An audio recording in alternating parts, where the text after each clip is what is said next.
Y no solo las orquídeas, todas las plantas. ¿De qué se alimentan las plantas? Bien, ¿qué dijo la luz? Excelente. Las plantas comen luz a través de la fotosíntesis. Y además, ¿qué comen?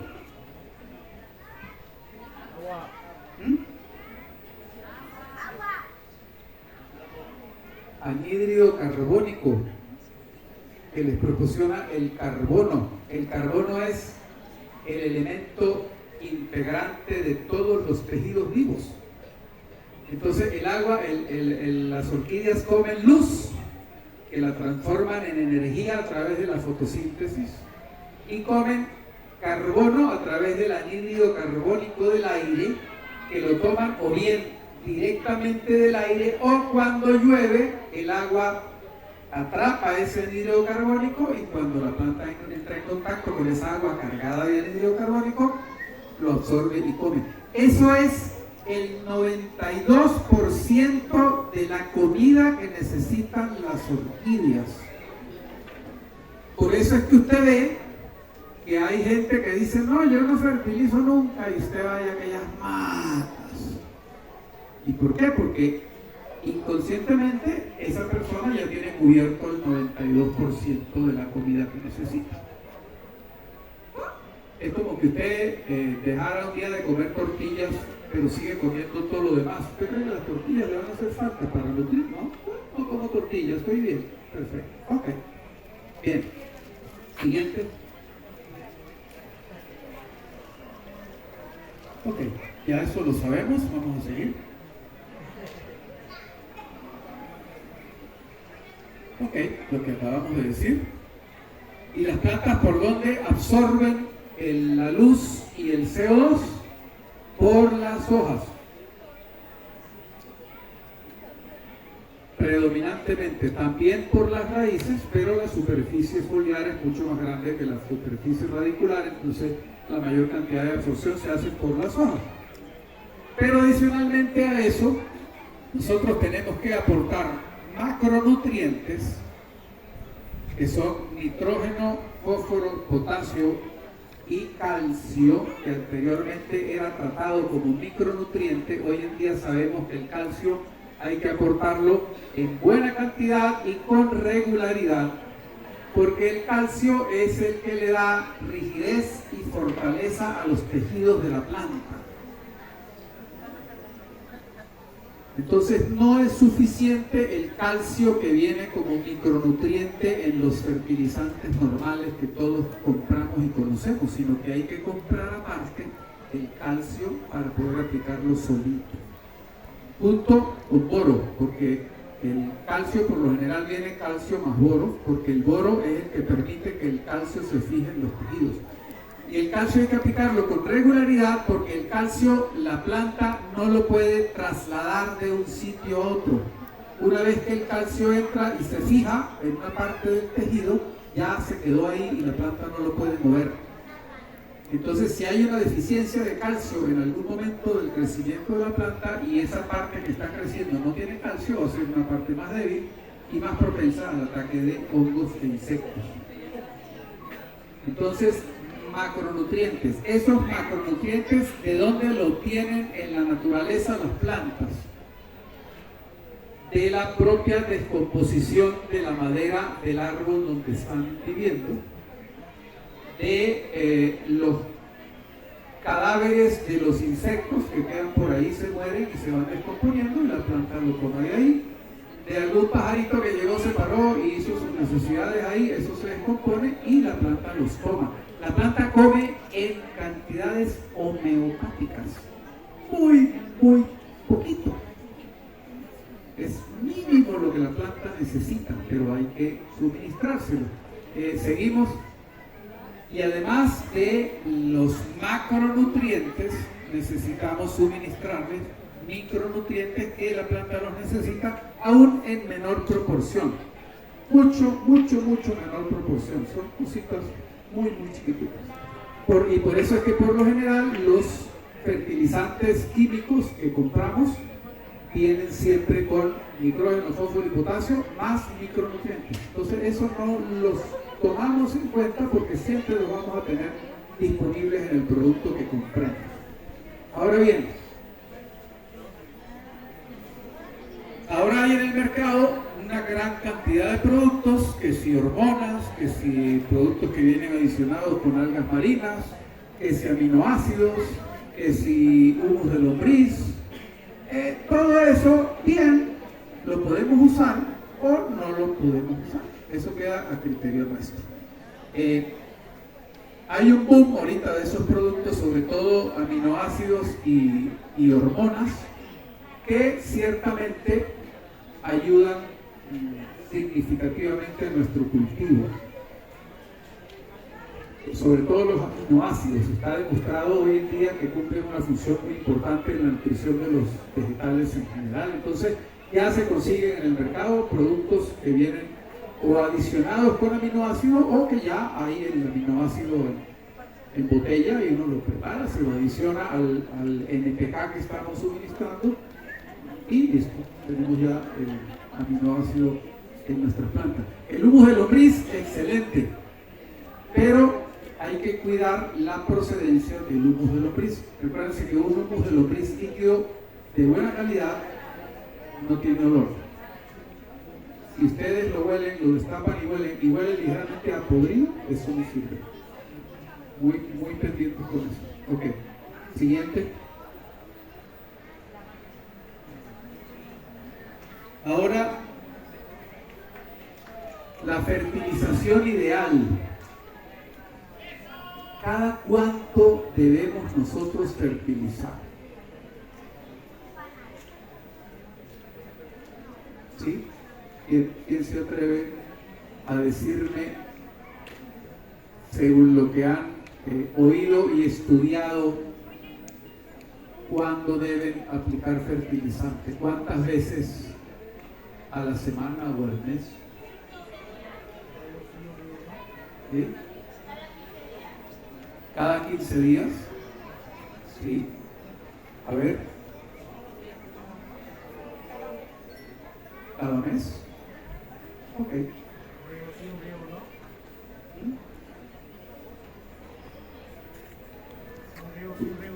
¿Usted es casada? ¿Qué cree usted que diría su marido si usted le da de comer una sola vez al mes? ¿Ah? Ajá. Ok. ¿Seguimos?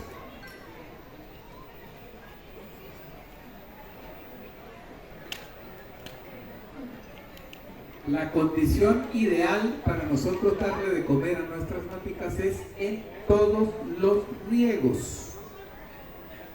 Ahora bien, el problema es que nosotros no solamente somos cultivadores de orquídeas, tenemos otras cosas que hacer, ¿verdad? No podemos vivir exclusivamente para las matas, porque si no, no podemos hacer la platita para comprarlas, para seguir con el vicio. Entonces, por eso es que la gran mayoría de los productos vienen formulados para que usted los aplique o una vez a la semana o cada 15 días. Eso es lo que dice la etiquetita del producto. ¿Sí? Pero ¿qué es lo ideal? Que la plantita coma todos los días o en cada riego. Si usted riega 3 veces a la semana, 3 veces a la semana le va a dar de comer. ¿Qué cantidad? Si el producto le dice a usted que aplique 1 gramo por litro de agua, usted ese gramo lo va a dividir entre 3. Y cada riego le va a aplicar 1/3 de gramo a su semilla. ¡Wow! Espectacular. ¿Sí? Esa es la condición perfecta, ideal y maravillosa para que nuestras plantas estén felices. Entonces, cuando usted aplica el producto en una concentración adecuada, baja, no tiene problemas. Y recuerde que en el tema de la fertilización nunca más es mejor.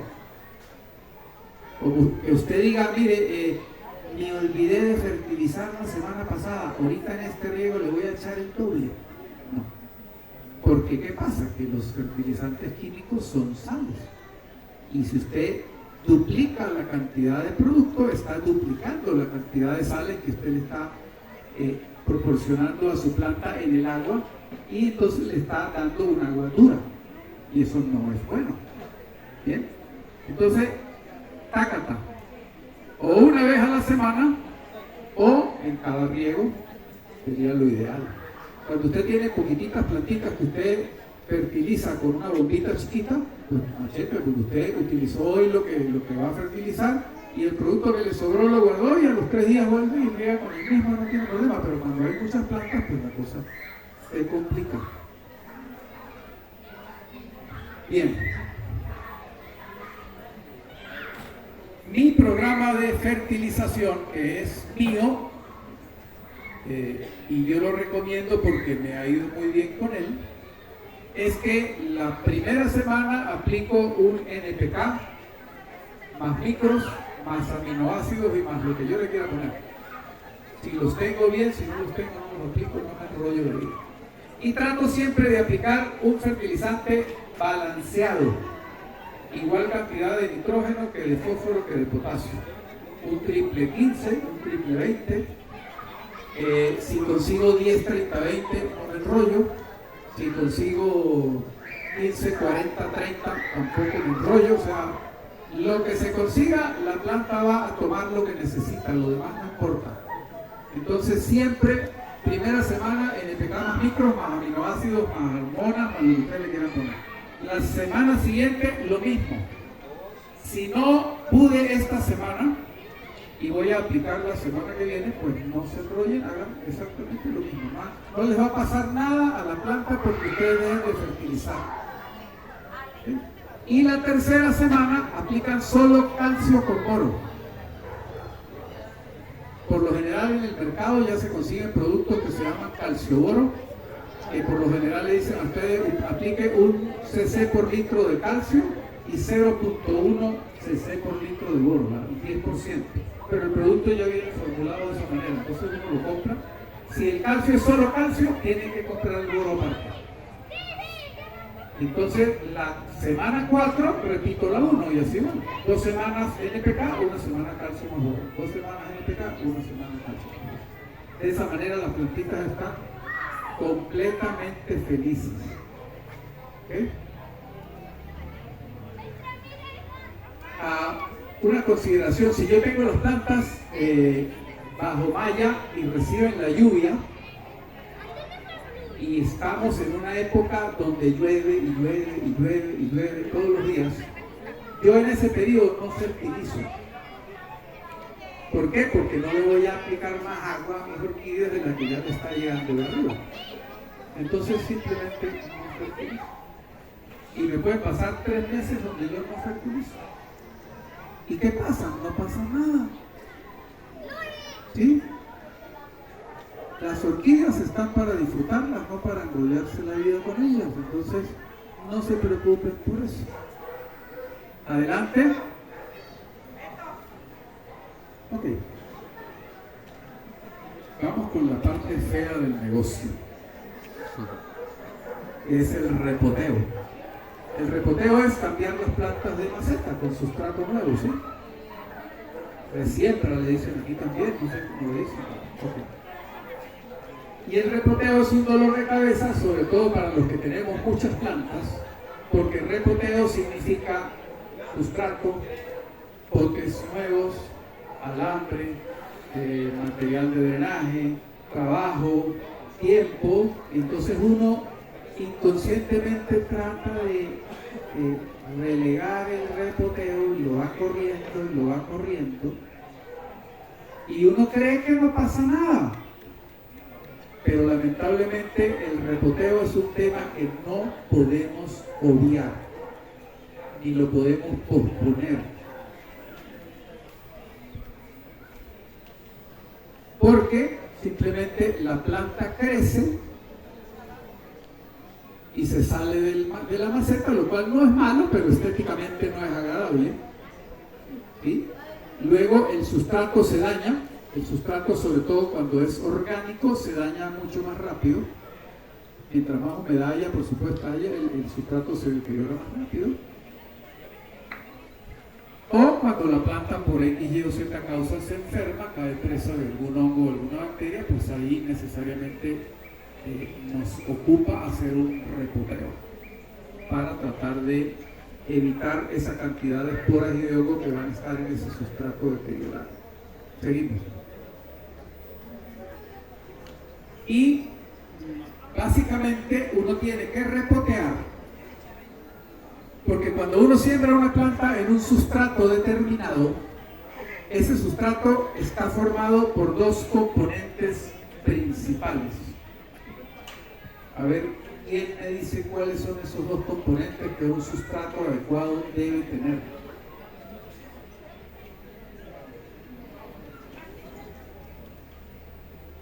Un sustrato bueno está formado por el material que forma el sustrato, pero también está formado por aire. ¿Sí? ¿Y por qué tiene que haber aire? Porque las raíces respiran. Entonces, cuando usted coloca su plantita en un sustrato maravilloso que usted consiguió, de unos cuadritos que si usted quiere los coloca todos del mismo tamaño y los mide, y es una maravilla de sustrato, usted dice, wow, mi planta aquí está perfecta, ya no tengo más nada que hacer. Ese sustrato va a ser permeable, va a retener humedad, va a retener nutrientes, una maravilla, listo, resuelto el problema. Pero ¿qué pasa? Que igual como la planta crece hacia arriba, las raíces también crecen. Y llega el momento en que esas raíces van a ocupar todo el aire que había en el sustrato. Y ustedes pronto van a tener un amasijo tóxico de raíces que se están muriendo ellas mismas porque conservan más humedad de la cuenta y porque no tienen cómo respirar. En esas condiciones la planta empieza a sufrir porque sus raíces se están muriendo y la planta se deshidrata porque no tiene por dónde comer.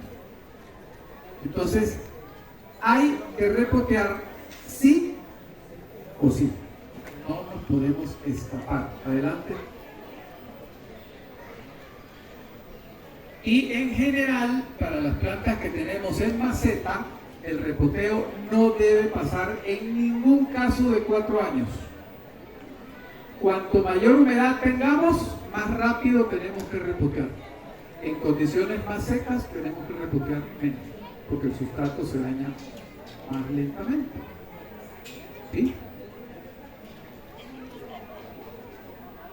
Aun cuando la planta esté sembrada en un tronquito que usted cree que el tronquito le va a durar toda la vida, llega el momento en que ese tronquito usted lo toca y se hace blandito como una esponja.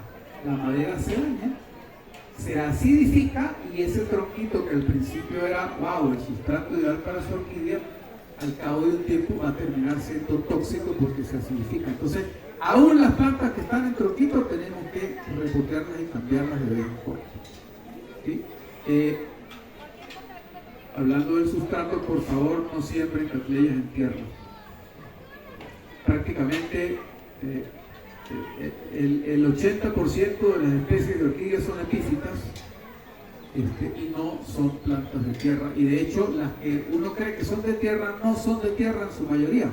Ellas tienen sus raíces creciendo sobre la hojarasca de la selva, en un material que es muy mullido, muy abierto, y esas raíces ahí crecen bien. Pero si ustedes ven, las raíces hacen así, no hacen así. Nunca van a estar enterradas en la tierra. ¿Okay? ¿Seguimos? Ok. Ahora, tan importante como hacer el repoteo es saber cuánto vamos a hacer el repoteo. Y la experiencia nos dice que solo debemos repotear, dividir o manipular una planta en el momento que está haciendo nuevas raíces. Si no hay nuevas raíces, no molesten a la planta. Eso es especialmente crítico en catleyas bifoliadas. Las catleyas unifoliadas, unas más que otras, toleran el repoteo en una mala época. Pero las bifoliadas, ténganlo por seguro que si ustedes las perturban cuando no están haciendo raíces, la planta no les va a caminar. Entonces, observación, conocimiento y acción. Siempre. Es muy importante. Adelante. Ahí está. Grandote y en rojo. Solo cuando la planta esté haciendo raíces.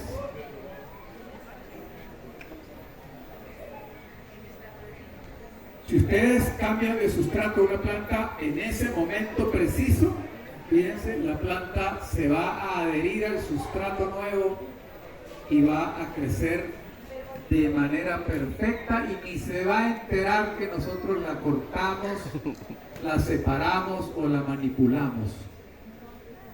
Y muy importante en todas las catleyas es que la orquídea, la planta, tiene que quedar sobre el sustrato, no enterrada debajo del sustrato. ¿Por qué nosotros enterramos la orquídea de manera que el rizoma quede escondido? Porque inconscientemente de esa manera y por desconocimiento nosotros logramos que la planta no se mueva. ¿Sí? Porque planta que se mueve es planta muerta, ustedes ya eso se lo saben.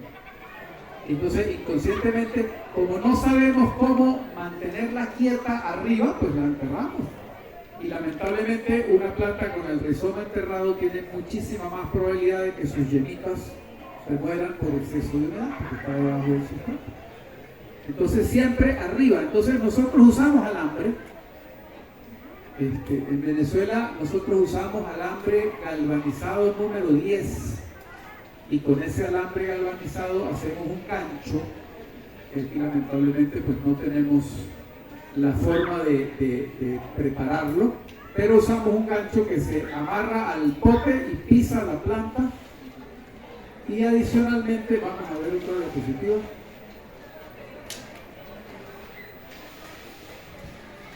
Ahí está el ganchito, ¿sí? Fíjense que todo el rizoma de la orquídea está arriba, totalmente libre, totalmente aireado y recibiendo luz.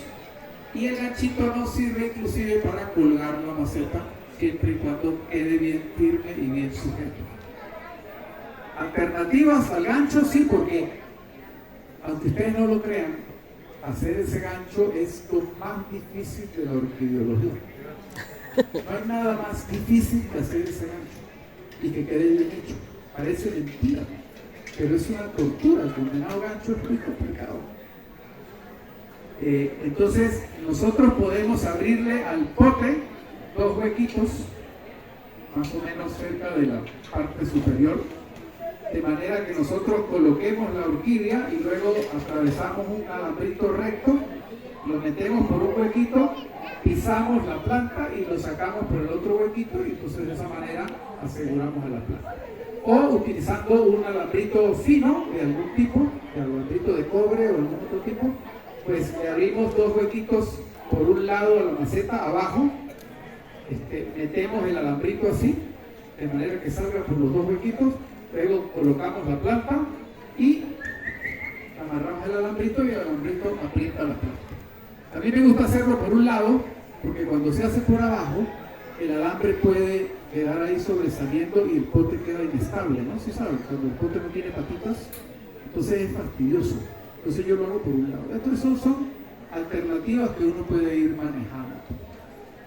Entonces, bueno, esas son básicamente los tips y los secretos que todo el mundo conoce, pero que nadie maneja y nadie les hace caso, para que ustedes puedan cultivar adecuadamente las orquídeas.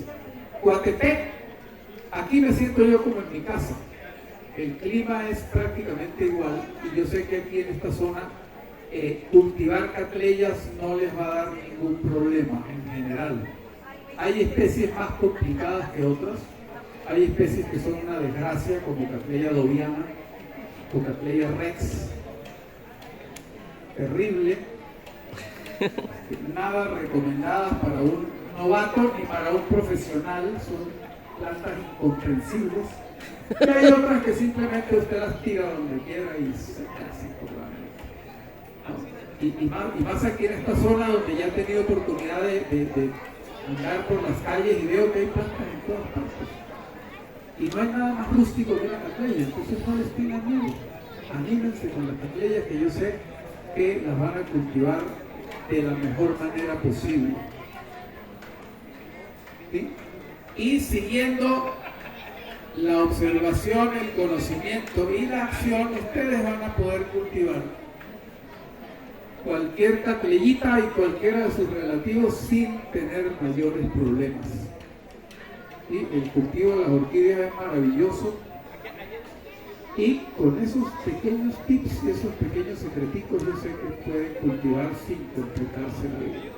Si ya ustedes cultivan dendrobium y cultivan otras cosas, las catleyas no les van a dar problemas, ¿no? Prácticamente inmortales si se saben seguir esas pequeñas observaciones. Entonces, bueno, espero que la charla les haya sido de provecho.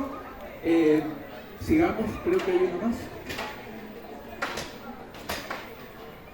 Ahí están mis redes sociales, ahí está mi Instagram, mi Facebook. Yo soy un enfermo de la publicación de fotos. Yo todas mis plantas las fotografío y las publico. Y de vez en cuando estoy dando tips de cultivo y por ese número celular a través de WhatsApp. Estoy abierto a cualquier consulta en el momento que quieran y cuando quieran. Y yo con mucho gusto les sigo compartiendo información. Una planta que tenga un problema, una hojita con daño, cualquier cosita, no duden en contactarme. A mí eso no me molesta, a mí eso me encanta. Total que vamos a seguirla pasando bien. El día 26, no sé a qué horas, vamos a dar otra charla sobre plagas y enfermedades y cómo tratarlas. Entonces esa es otra parte muy importante y es la que más tiene que ver con la observación, el conocimiento y la acción. ¿Ok? Entonces, bueno, muchísimas gracias por la atención.